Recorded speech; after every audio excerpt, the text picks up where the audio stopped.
নমস্কার বন্ধুরা, আর্টিন্স কিচেনে তোমাদের অনেক অনেক অনেক স্বাগত। আশা করি সবাই ভীষণ ভালো আছো। আজকের রেসিপি বেতে শাক ভাজা। রেসিপিটি যতই চটজলদি হয়, খেতেও অনেক সুস্বাদু আর গরম ভাতের সাথে জাস্ট দারুণ লাগে।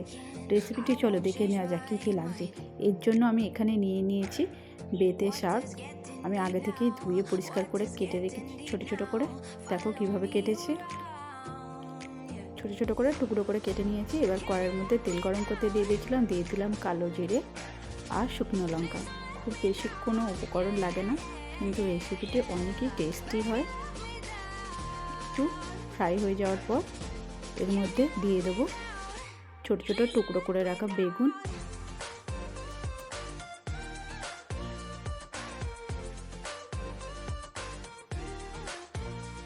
বেগুনটাকে একটু ফ্রাই করে নেব। বেগুনের মধ্যে দিয়ে দিলাম অল্প একটু হলুদ গুঁড়ো,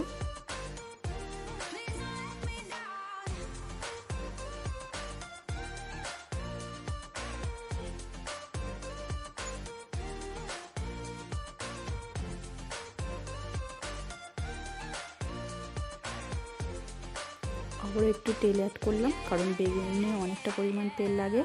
এবার কেটে রাখা বেতে শাকটা আমি এর মধ্যে দিয়ে দিলাম।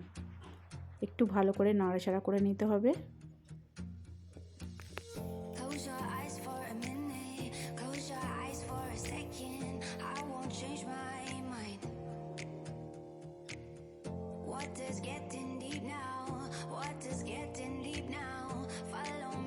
এবার পরিমাণ মতো লবণ আমি এর মধ্যে অ্যাড করে দিলাম, দিয়ে খুব ভালো করে এটাকে মিক্স করে নিতে হবে। খুব বেশিক্ষণ টাইম লাগে না, খুব জলদি এই রেসিপিটি হয়ে যায়।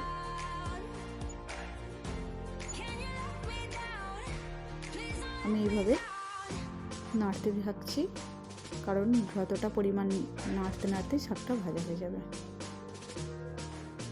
আমি গ্যাসের ফ্লেমটাকে মিডিয়ামে রেখেছিলাম। এবার একটু দিয়ে দিলাম জিরা গুঁড়ো, কারণ শাক ভাজাটা মোটামুটি রেডি হয়ে এসেছে। খুব বেশিক্ষণ লাগায়নি, 8 মিনিটের মতন লেগেছে। দেখুন আমাদের বেতে শাক রেডি হয়ে গেছে। অবশ্যই আপনারা ট্রাই করে দেখুন, ডেফিনেটলি আপনাদের ভালো লাগবে। যদি রেসিপিটি ভালো লেগে থাকে অবশ্যই ভিডিওটিতে একটি লাইক করবেন আর চ্যানেলটিকে সাবস্ক্রাইব করে নেবেন আর কমেন্ট করে জানাবেন রেসিপিটি আমাদের কেমন লাগলো। আজকের মতো এই পর্যন্ত, আবারও দেখা হচ্ছে নতুন একটা রেসিপি।